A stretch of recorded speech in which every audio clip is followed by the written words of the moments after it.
আসসালামু আলাইকুম রহমতুল্লাহি ওয়া বারাকাতুহু। আমাকে একটু জানান, আমার কথা কি শুনতে পাচ্ছেন? আচ্ছা, আপনাদের কি কন্ডিশনাল সেন্টেন্স হয়েছিল কি?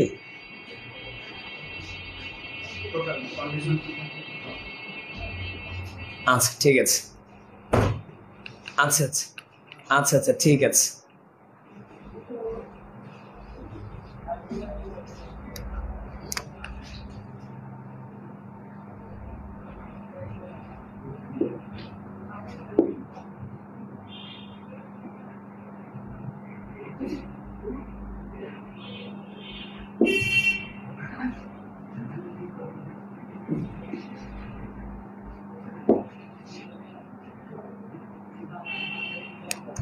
দেখেন, কন্ডিশনাল সেন্টেন্স আসলে কি?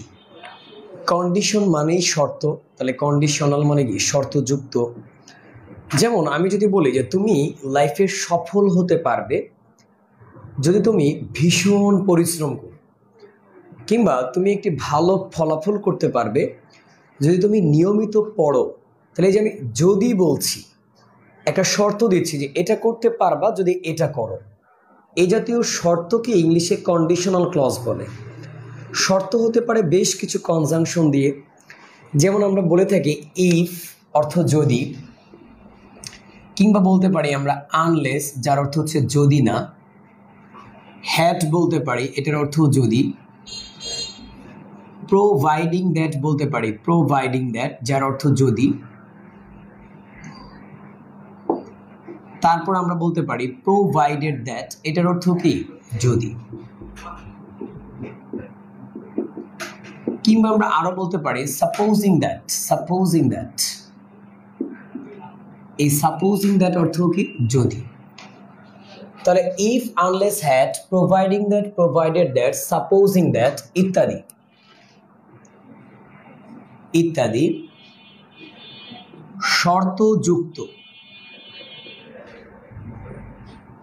শর্তযুক্ত সেন্টেন্সকে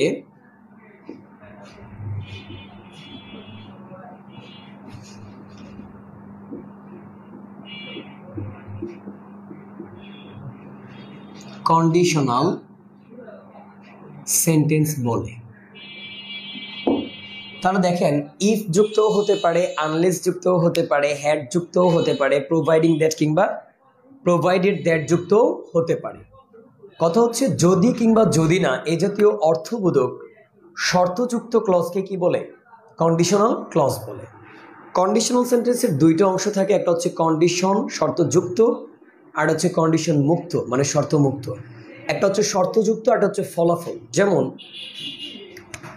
if you study a lot, বা if you study attentively, attentively, যদি তুমি মনোযোগ সহকারে পড়ো। You can shine in life, তুমি লাইফে কি করতে পারবে? শাইন করতে পারবে। তাহলে এই যে ইফ ইউ স্টাডি অ্যাটেন্টিভলি, এটা হচ্ছে শর্তযুক্ত, ইফ যুক্ত বা শর্তযুক্ত। এটার নাম হচ্ছে কন্ডিশনাল ক্লজ, মানে শর্তযুক্ত বাক্যাংশ বা ক্লজ। তাহলে এটা হচ্ছে কি? Conditional clause. আর এটা হচ্ছে মেইন ক্লজ বা ফলাফল ক্লজ বা রিজাল্ট ক্লজ। মানে যদি এই শর্তটা পাওয়া যায়, যদি মনোযোগ সহকারে পড়েন আপনি বা তুমি একটি ভালো ফলাফল বা লাইফে শাইন করতে পারবেন বা পারবেন, তাহলে এটা হচ্ছে ফলাফল বা মেইন ক্লজ বা প্রিন্সিপাল ক্লজ।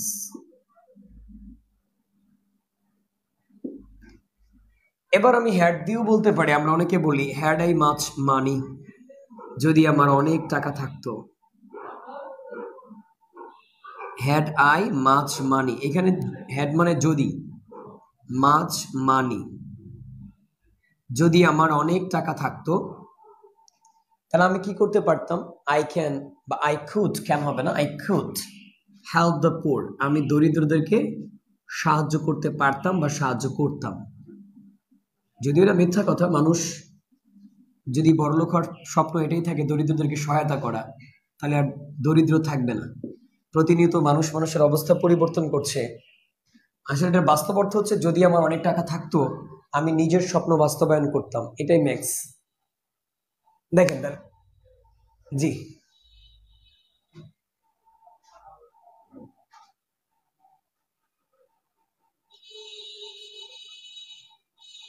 আচ্ছা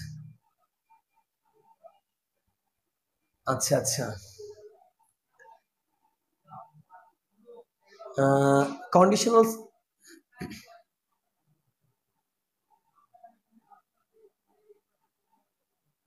বুঝতে পেরেছি। আচ্ছা আমি আপনাকে বলি, আমরা আমাদের বিগত ব্যাচগুলো একেবারে শুরু থেকেই শুরু করি, নাউন কিংবা প্রোনাউন থেকেই শুরু করি বা পার্টস অফ স্পিচ থেকেই শুরু করি। আমাদের আজকে সামহাও একটা কম্বাইন্ড হয়ে গেছে, বুঝতে পেরেছেন?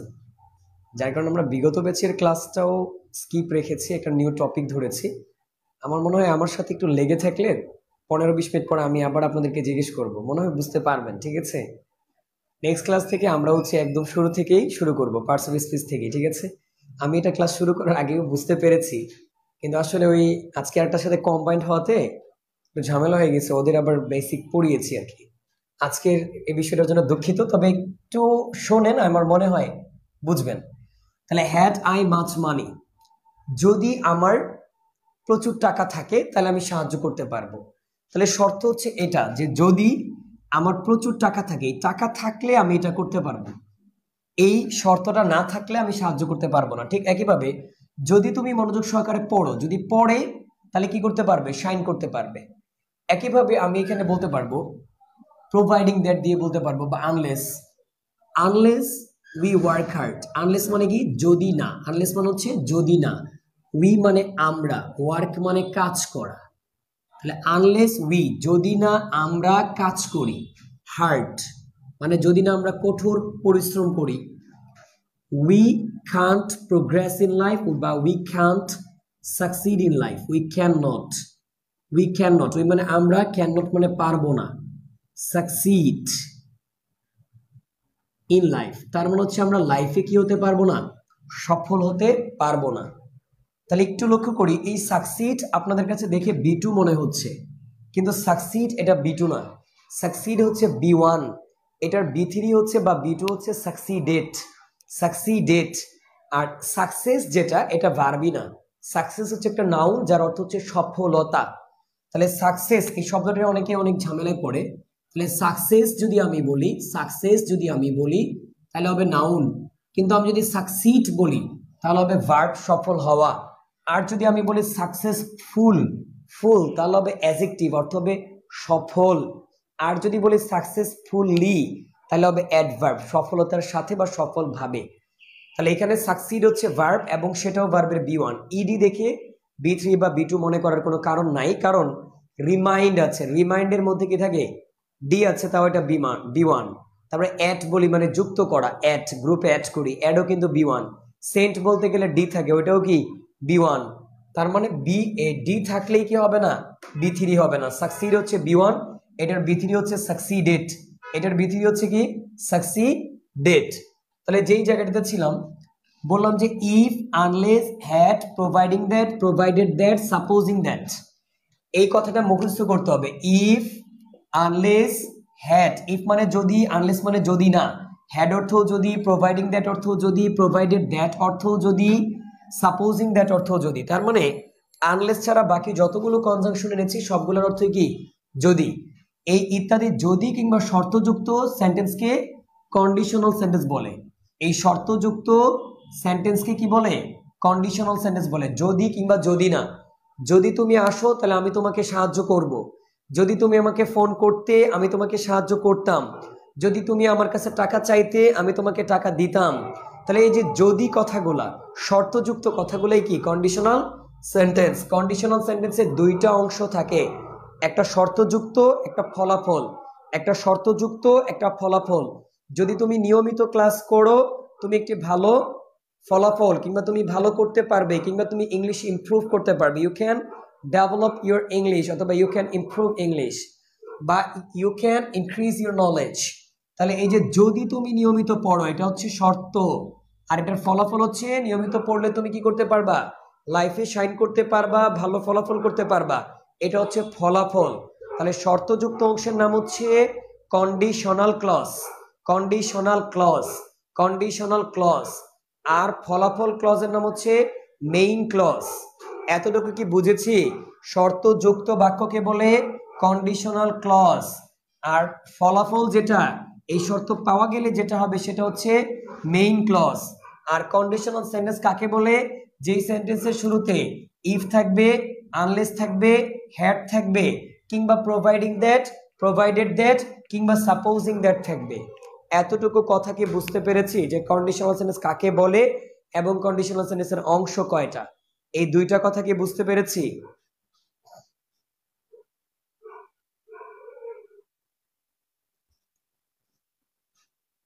আচ্ছা, এবার কন্ডিশনাল সেন্টেন্সের অংশ তো গেল, কন্ডিশনাল সেন্টেন্সের সংজ্ঞাও গেল, কন্ডিশনাল সেন্টেন্সের প্রকার। কন্ডিশনাল সেন্টেন্স হচ্ছে চার প্রকার, চার প্রকার। এটা মুখস্থ করতে হবে না, কারণ 0 থেকে 3, zero conditional, first conditional, second conditional আর কি থার্ড কন্ডিশনাল। তাহলে কন্ডিশনাল সেন্টেন্স কয় প্রকার বলেছি? 3 প্রকার বলেছি। কয় প্রকার? 3 প্রকার। কয় প্রকার বলেছি? 3 প্রকার। Zero conditional, first conditional, second conditional, third conditional. আচ্ছা, আপনারা তো মনে হয় টেন্স কি 12 প্রকার আপনাদের ধারণা আছে? আচ্ছা, ধারণা না থাকলেও সমস্যা নেই, আমি ভার্বের ফর্ম লিখে দিব, টেন্সের পাশে কোন ফর্ম হলে কি ওটা বলে দিব। তাহলে এই কন্ডিশনাল চিনতে হবে আমাদের টেন্স দেখে। কি দেখে? টেন্স দেখে। কি দেখে? টেন্স দেখে। তাহলে প্রথমে আমরা জিরো কন্ডিশনাল পড়ছি না, এটা ফাঁকা রাখছি। প্রথমে চলে যাচ্ছি আমরা ফার্স্ট কন্ডিশনালে, কারণ জিরো কন্ডিশনাল ব্যবহার একেবারেই নাই বললেই চলে। একটু মনোযোগী হয়েন, আশা করি আমি অনেকবার বলবো, আপনি বুঝতে পারবেন। একটা কথা আমি 10 বার বলবো প্রয়োজনে।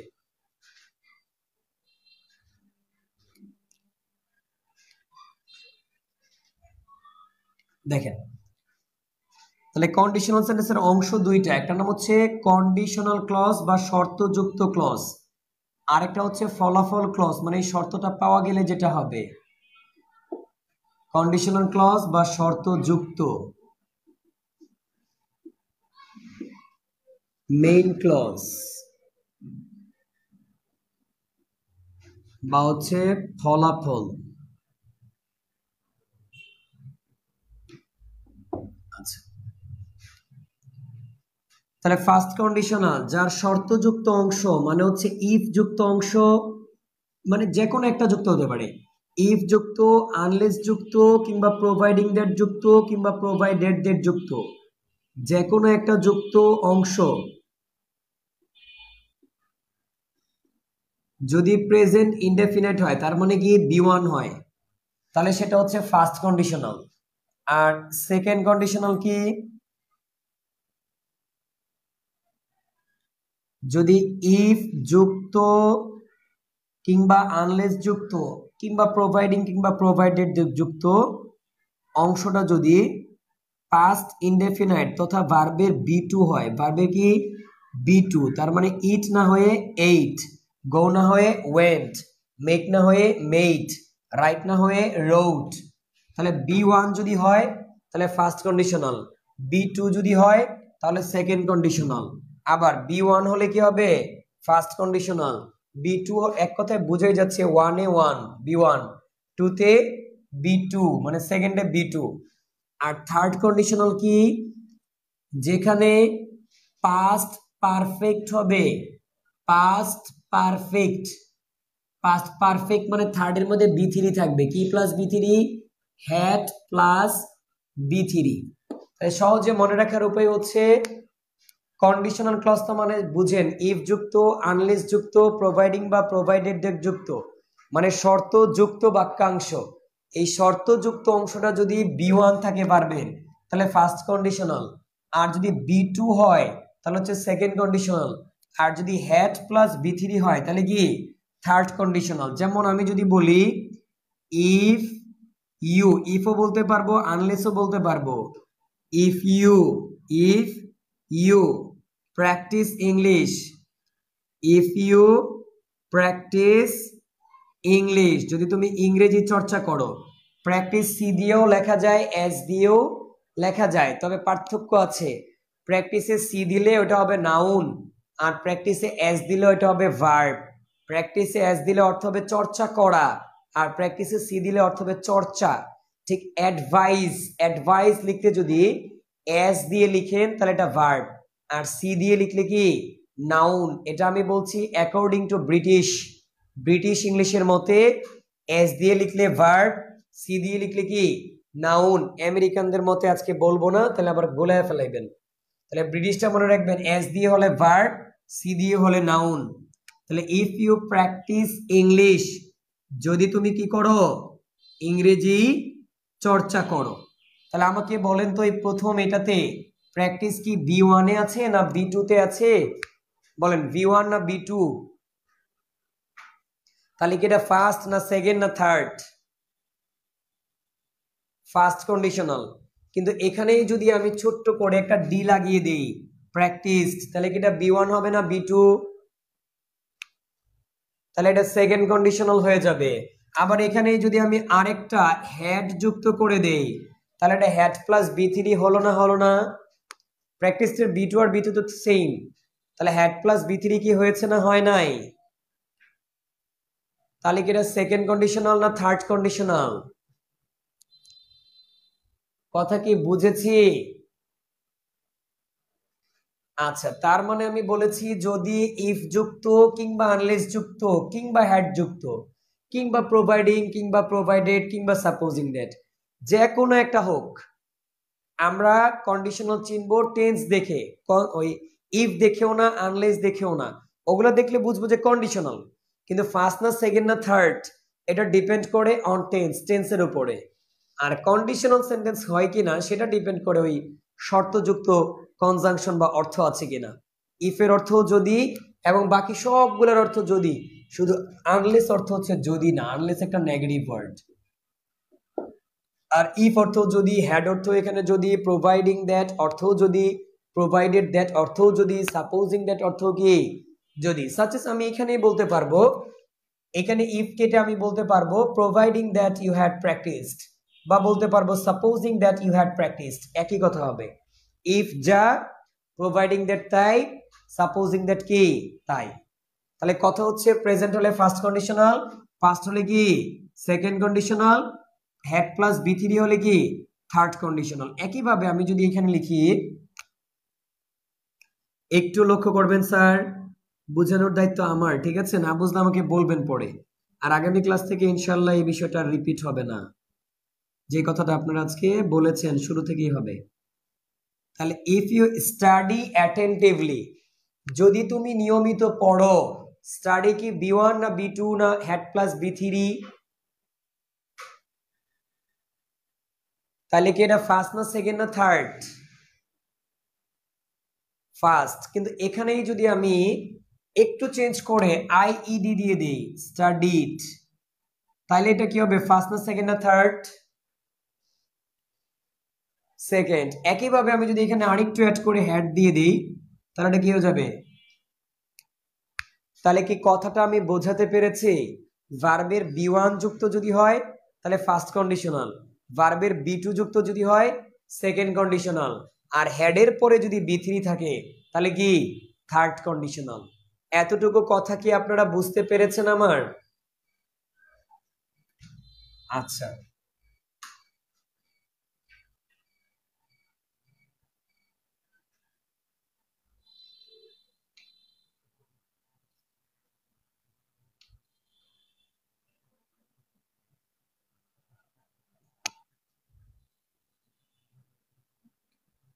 তাহলে ইফ ইউ প্র্যাকটিস,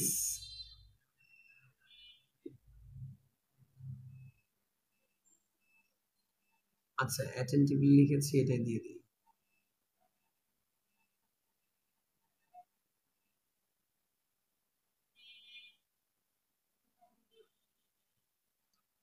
তাহলে এটার সেকেন্ড কন্ডিশনাল যদি আবার এখানে আমি ইফ না দিয়ে আমি চাইলে কি দিতে পারবো? প্রোভাইডিং দ্যাটও দিতে পারবো। দিয়ে দিচ্ছি, কোনো সমস্যা নেই, সেম অর্থ। Providing that you study attentively, এটাও কি ফার্স্ট কন্ডিশনাল। তাহলে এটার সেকেন্ড কন্ডিশনাল কি হবে, কে বলতে পারবেন বলেন?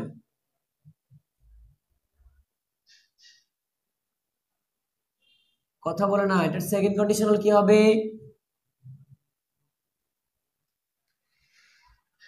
শুধু ভার্বের চেঞ্জ হবে, আর কারণ না। টেন্স পরিবর্তন মানে ভার্ব চেঞ্জ।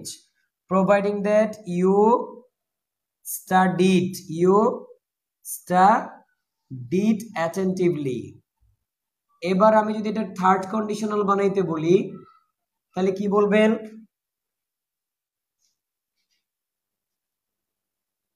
তাহলে এটা হবে প্রোভাইডিং দ্যাট ইউ হ্যাড। এখানে প্রোভাইডিং হতে পারবে, ইফ হতে পারবে, যে কোনো উপরের যে কোনো একটা হতে পারবে। You had studied attentively.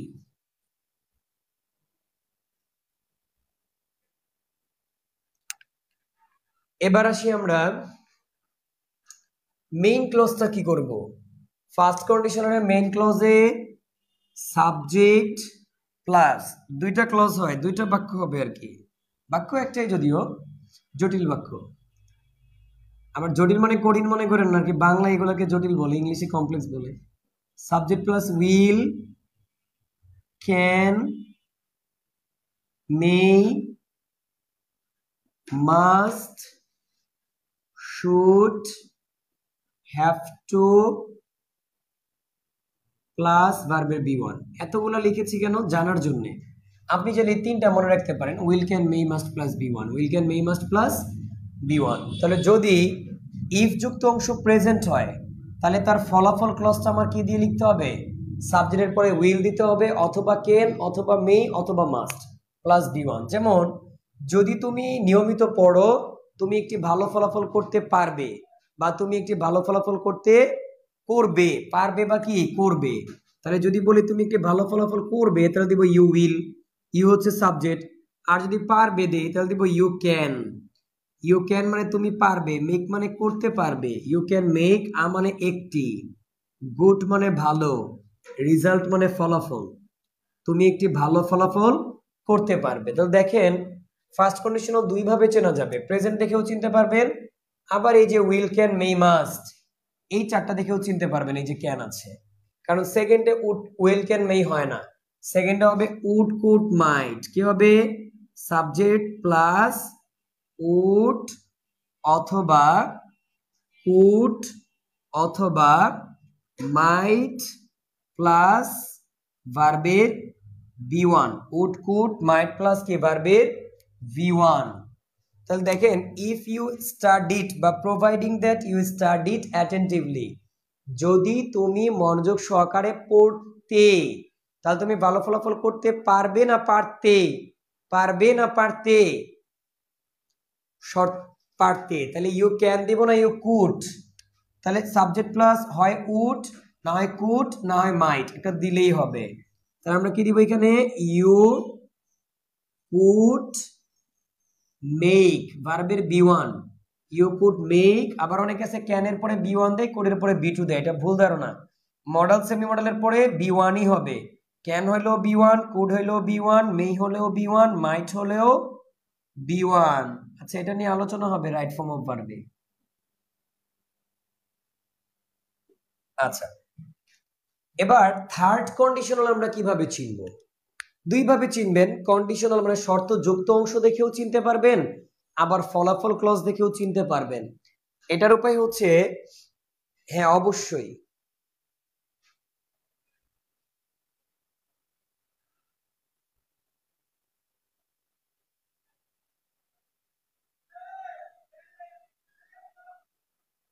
Should past from না, শুড কি না? পাস্ট ফ্রম না। ছোটবেলায় আপনারা পড়েছেন, আমি ব্যাখ্যা দিচ্ছি। ছোটবেলায় আপনারা পড়েছেন অ্যাডভান্স ইংলিশে যে ন্যারেশনে পড়েছেন শ্যাল থাকলে শুড হয়, তাই না? পড়েছেন? আজকে যদি সময় থাকে এবং অ্যাডভান্স বইটা যদি আপনার কাছে থাকে, লাইভের পরে যে দেখবেন যে রুলসে লেখা আছে শেল থাকলে শুড হয়, কিন্তু এক্সাম্পলে দেয়া আছে শেলের পরিবর্তে উড। কি দেয়া আছে? শেলের পরিবর্তে উড, মানে ওইখানে রুলসে লেখা আছে শুড, কিন্তু ওই বাক্যে যে এক্সাম্পলে লিখেছে কি উড। এবার আমি ব্যাখ্যা দিচ্ছি, দেখেন উইল বা শেল এটা ফিউচারের অর্থ দেয়। কার অর্থ দেয়? ফিউচারের অর্থ দেয়। যেমন আই উইল ইট রাইস, সবাই একটু মনোযোগ দিয়ে শুনবেন। আই উইল ইট রাইস অর্থ আমি ভাত খাবো। আবার আই শ্যাল ইট রাইস মানেও কি আমি ভাত খাবো। কিন্তু যদি আপনি এটার পাস্ট করেন, উইলের পরিবর্তে কি লিখবেন? Would. I would eat rice অর্থ হচ্ছে আমি ভাত খেতাম, খেতাম। কিন্তু আই শুড ইট রাইস অর্থ কি আমার ভাত খাওয়া উচিত। আচ্ছা, আমার ভাত খাওয়া উচিত তার মানে কি আমার ভাত খাওয়া শেষ না সামনে খাবো, কোনটা? বা এখনো তো খাই নাই, তার মানে কি এটা অতীত হইলো? ভবিষ্যৎ না হোক, অতীত তো না, হোক না আমি একটু পরে করব। কিন্তু অতীত কি হয়েছে? আমার লেখা উচিত, এটা কি অতীত? ঠিক আছে, লিঙ্কটা চেঞ্জ হবে, আমি আবার আলোচনা করবো, ডাউট ক্লিয়ার করে দিব এটা।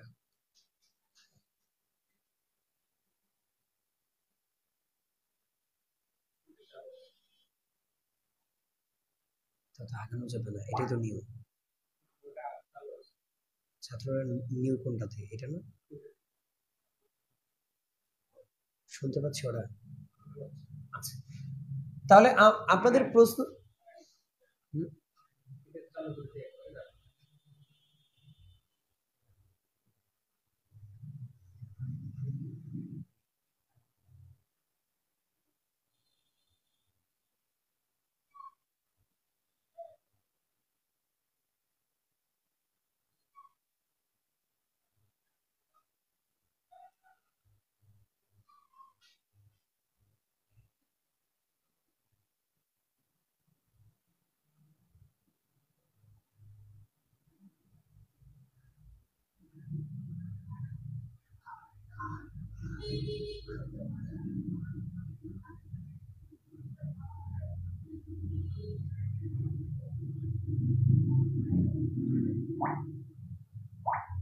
আচ্ছা, স্যাররা কি আমাকে শুনতে পাচ্ছেন?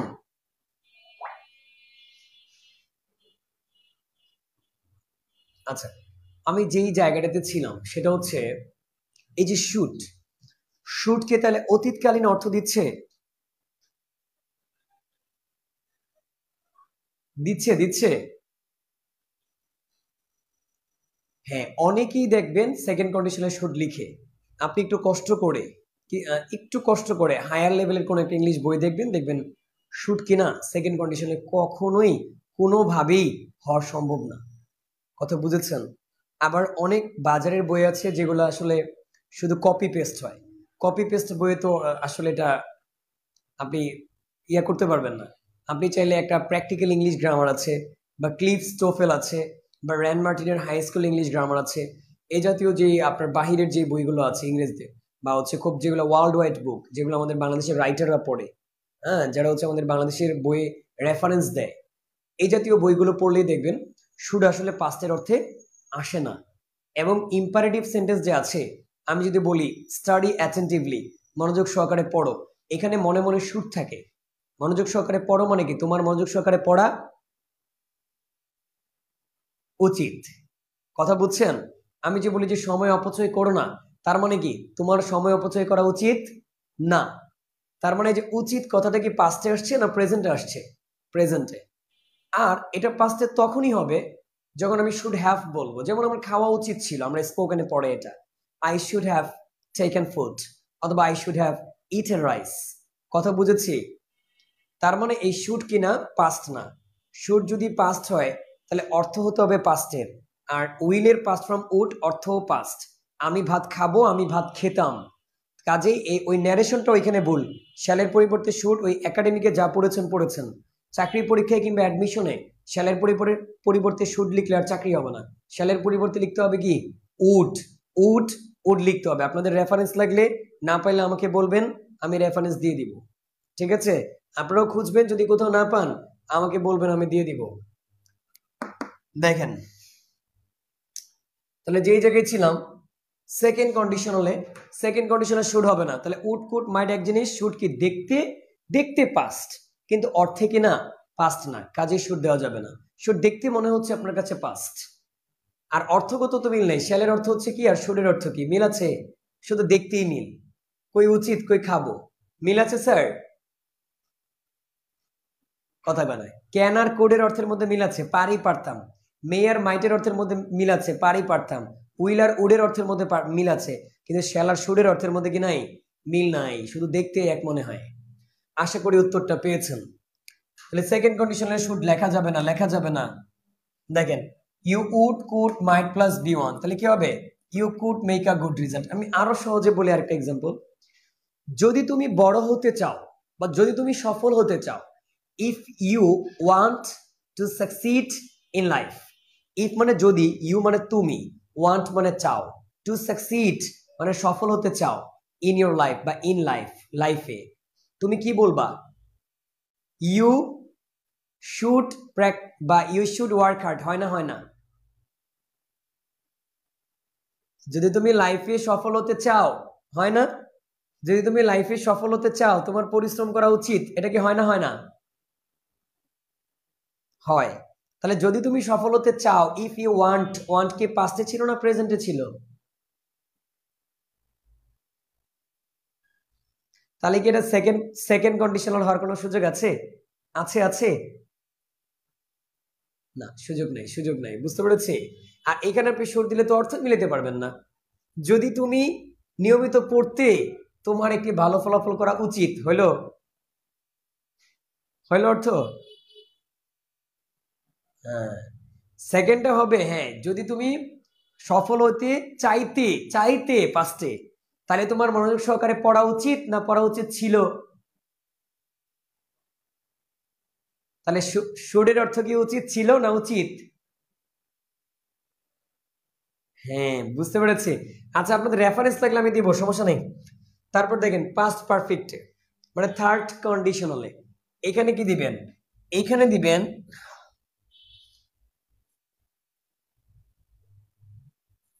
সাবজেক্ট প্লাস উড, কুড অথবা মাইট, হ্যাভ প্লাস বি থ্রি। তার মানে থার্ড কন্ডিশন হলে উড কুড মাইট আসবে, কথাটা ঠিক, সাথে আপনার হ্যাভ নিয়ে আসবে। ইউ কুড ঠিক আছে, কিন্তু পরে কি হবে? Have plus be three. তার থার্ডে কি হবে? ইউ কুড হ্যাভ, কুড না কুড হ্যাভ?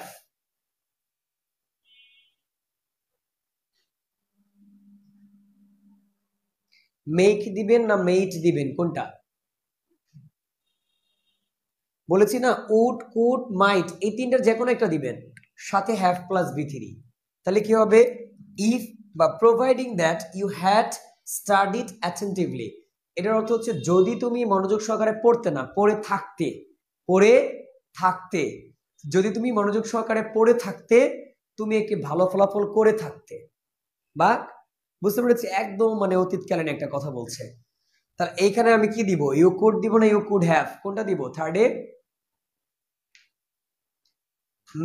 মেক দিব না মেইট দিব, কোনটা?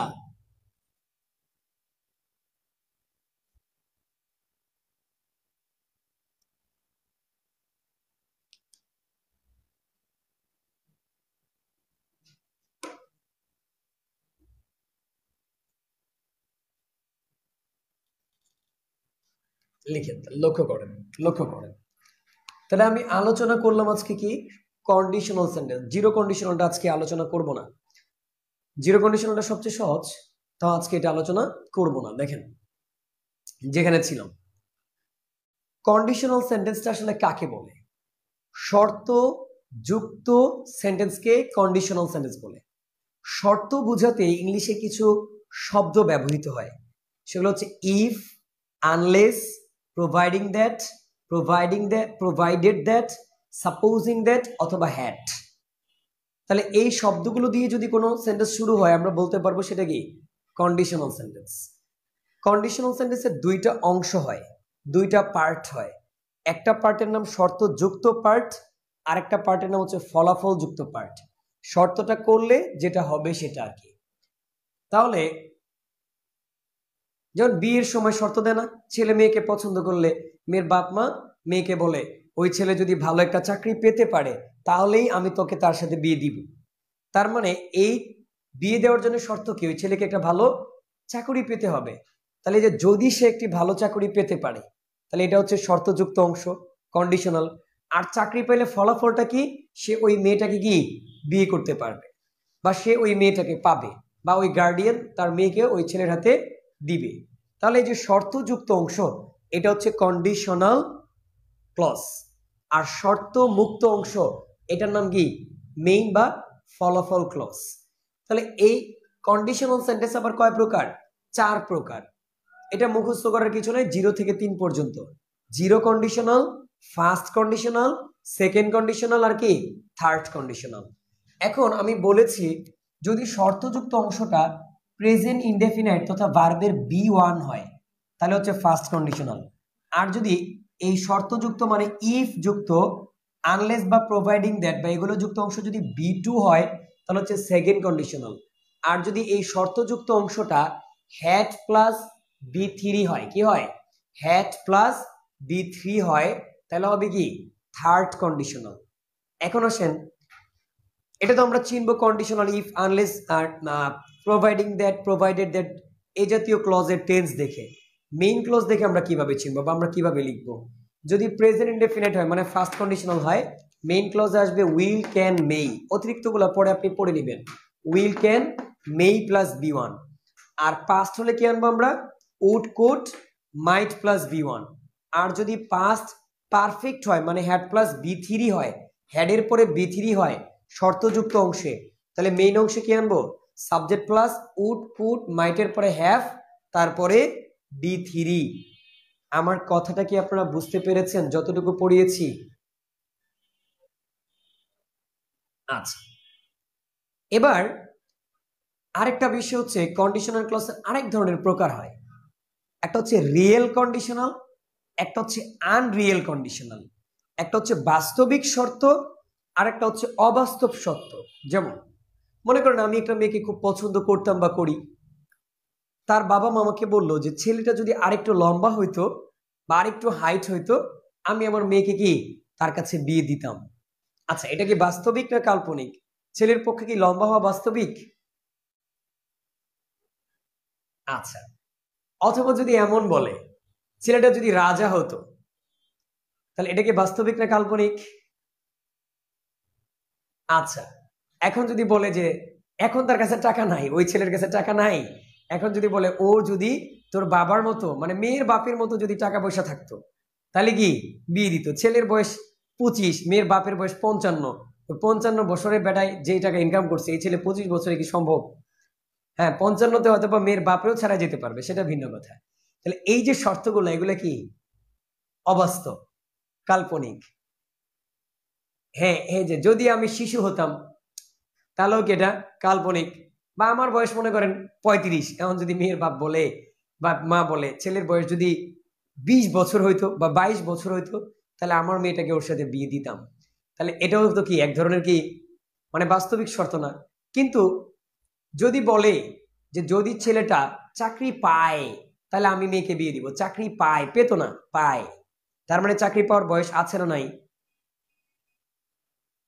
আছে, তার মানে এটা কি রিয়েল।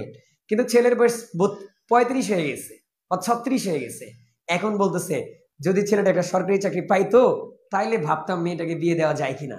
তাহলে কি এটা বাস্তবিক না কাল্পনিক? এখন তো আর গভর্নমেন্ট জব পাওয়া তার পক্ষে কিনা সম্ভব না। তাহলে যেই কথাটা বলছিলাম, দেখেন যদি তুমি মনোযোগ সহকারে পড়ো তাহলে একটি ভালো ফলাফল করতে পারবে। এটা কি বাস্তবিক না কাল্পনিক?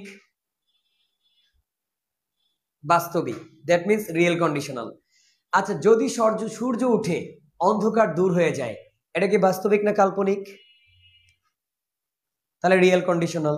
কিন্তু দেখেন যদি তুমি নিয়মিত পড়তে তুমি একটি ভালো ফলাফল করতে পারতে, এটা কি বাস্তবিক না কাল্পনিক? কিভাবে বাস্তবিক? পরীক্ষার রেজাল্ট হয়ে গেছে, এখন আর বললে কি আর সম্ভব? এটা ব্যর্থ হওয়ার পরে যে মানুষ বলে, কয় না যে আজ বুঝবি না বুঝবি কাল, বুঝছেন? তাহলে চাকরি না পাওয়ার পরে যদি বলে হাই যদি পড়তাম তাহলে চাকরিটা পাইতাম, তাহলে এটা বাস্তবিক এখন না কাল্পনিক? এখন তো আফসোস, এখন তো কল্পনা। বুঝেন নাই? বুঝেন নাই? আচ্ছা, তারপরে যদি যদি তুমি পড়ে থাকতে, তুমি চাকরি পেয়ে থাকতে, এটা কি বাস্তবিক না কাল্পনিক? এটাও কাল্পনিক। কথা বুঝছেন? যদি আমার অনেক টাকা থাকতো, আমি আমার স্বপ্নের গাড়ি ক্রয় করতাম, বাস্তবিক না কাল্পনিক? কাল্পনিক। আচ্ছা, যদি তুমি নিয়মিত পরিশ্রম করো, তুমি ভবিষ্যতে সফল হবে, বাস্তবিক না কাল্পনিক? বাস্তবিক, বাস্তবিক। আমি সহজ কথায় আরো বুঝিয়ে দিই, সেকেন্ড আর থার্ড কন্ডিশনাল হচ্ছে কাল্পনিক। সেকেন্ড আর থার্ড কি? কাল্পনিক। পাস্ট যেটা হয়ে গেছে, চলে গেছে, পাস্ট ইজ ওই যে বলে না, ওই যে পাকিস্তানের আয়রন লেডি বলে, past is a West paper. ঠিক আছে, পাস্ট যেটা চলে গেছে এটা কি? West paper. এবং বলে যে present is a news paper. দেখেন, যেটা চলে গেছে ওটা কি? একটা ওয়েস্ট পেপার ছিল। এটা আর রিপিট করা কিনা সম্ভব না। যেটা আসবে সেটা হচ্ছে মানে real conditional, first conditional. Zero কন্ডিশনালটাও রিয়েল কন্ডিশনাল। তাহলে অতীতকালীন যে দুটো আছে, পাস্ট আর পাস্ট পারফেক্ট, এই দুটা কি? আনরিয়েল তথা কাল্পনিক। যদি আমি পাখি হতাম, যদি আমি ধনী হতাম, হ্যাঁ, যদি আমি মেধাবী হতাম, এই হতাম সেই হতাম, যেগুলো হওয়া কিনা আসলে এখন আর বাস্তব না। যেগুলো মানে ঘটনা শেষ হওয়ার পরে আমরা যে কথাটা বলি। কথা কি বুঝেছি না বুঝি নাই? হ্যাঁ বলেন। আচ্ছা, এই প্রশ্নটা যদিও আমাদের কন্ডিশনের সাথে নয়, এই প্রশ্নটা হচ্ছে আমাদের রাইট ফর্ম অফ ভার্বের সাথে বা মডাল ভার্বের ব্যবহারের সাথে। তথাপি আমি উত্তর দিয়ে দিচ্ছি। দেখেন, মাইট আর কুড, ছোটবেলায় যখন আপনি স্কুলে যাইতেন, আপনি কি বলতেন? May I come in sir না can I come in sir? May অর্থ পারা, ক্যান অর্থ পারা, কেন আপনি মে বলতেন? জানা আছে কি? আচ্ছা, না। নিশ্চিত অর্থে আসে ক্যান, আর অনিশ্চিত অর্থে আসে কি? মেই। দুইটার অর্থই পারা। আচ্ছা, আপনি যে স্যারের এখানে যা বলতেন মে কামিন, কখন বলতেন? স্যার আসার আগে যায় বলতেন না স্যার আসার পরে? যখন ক্লাসে স্যার আপনার আগে চলে যেত তখন যে এসে বলতেন মে কামিন স্যার। ক্লাসে স্যার না থাকলে কি আপনি বলবেন মে কামিন স্যার? তার মানে আপনি, স্যার যদি ক্লাসে প্রবেশ করে যায় আপনার আগে, আপনি কি ঢোকার ব্যাপারে নিশ্চিত না অনিশ্চিত? ব্যাটার মন চাইলে আপনাকে বলতে পারবে নিশ্চিত। হ্যাঁ, আমার ক্লাসে যেমন কেউ আসলে লেট করে আসলে আমি ঢুকতে দিই না, দাঁড় করে রাখি। সেটা কি নিশ্চিত না অনিশ্চিত? অনিশ্চিত না। তাহলে অনিশ্চিত অর্থে আসে কি? মে বা মাইট। আর নিশ্চিত অর্থে কি আসে? ক্যান বা কুড। আর উডের সাথে ক্যান মা এর কোনো সম্পর্ক নেই। উডের হচ্ছে আপনার অর্থ। আপনি যদি অর্থ নেন, আমি মনে করেন যদি তুমি মনোযোগ সহকারে পড়তে, তুমি একটি ভালো ফলাফল করতে, যদি বলেন করতে, তাহলে উড দিতেন। উডের সাথে কোনো মানে ঝামেলা নাই। উড অর্থ যদি আপনি করতে, খেতে, লিখতে, করতাম, খেতাম, লিখতাম, এ জাতীয় তামের অর্থ নেন, তাহলে উড দিবেন। আর যে পারার অর্থ নেন, তাহলে নিশ্চিত অর্থ নিলে ক্যান বা কুড, অনিশ্চিত অর্থ নিলে কি? মে বা মাইট। কথা কি বুঝাইতে পেরেছি? বুঝাতে পেরেছি? আচ্ছা, ঠিক আছে স্যার, তাহলে আজকে এ পর্যন্তই। কন্ডিশনাল সেন্টেন্সের জিরো কন্ডিশনালটা শুধু বাকি রাখলাম। তবে আনরিয়েল কন্ডিশন হচ্ছে সেকেন্ড আর থার্ড মনে রাখবেন। আর মনে রাখবেন বি1 হলে ফার্স্ট কন্ডিশনাল, বি2 হলে কি? Second conditional. আর যদি হ্যাড প্লাস বি3 হয় তাহলে কি হবে? Third conditional. আর ফার্স্ট কন্ডিশনালে হয় হচ্ছে উইল, ক্যান, মে প্লাস বি1। আর সেকেন্ড কন্ডিশনাল হয় হচ্ছে উড, কুড, মাইট প্লাস বি1। আর থার্ড কন্ডিশনালে কি হয়? Would, could, might have plus কি? বি3। তাহলে আজকের আলোচনা নতুন যারা ছিলেন, সত্য কথা বলবেন, আপনারা কি যতটুকু পড়িয়েছি এতটুকু বুঝতে পেরেছেন? এর বেশি বুঝতে হবে না। ঠিক আছে। আচ্ছা, আমিও বলেছিলাম যে ক্লাস শেষ হলে পুরোপুরি বুঝতে পারবেন। যাক, আপনার কথাটা ভালো লাগলো। মনোযোগী থাকলে অবশ্যই পুরোপুরি বুঝবেন। আবার এটা রেকর্ডিং থাকবে, আপনি চাইলে পরেও দেখে নিতে পারবেন। তাহলে জিরো কন্ডিশনাল নিয়ে নেক্সট ক্লাসে দেখা হচ্ছে। আরেকটা কন্ডিশনাল নিয়ে কথা হবে, সেটা হচ্ছে মিক্সড কন্ডিশনাল। ওইটা নতুন কিছু না, এই চারটার মধ্যেই, খালি আমি বুঝিয়ে দিব। যেমন এই যে রিয়েল আনরিয়েল বুঝিয়ে দিলাম, এই চারটার মধ্যে এমনই। ঠিক আছে, আজকে এই পর্যন্তই। আল্লাহ হাফিজ, ভালো থাকবেন। আসসালামু আলাইকুম ওয়া রাহমাতুল্লাহি ওয়া বারাকাতুহু।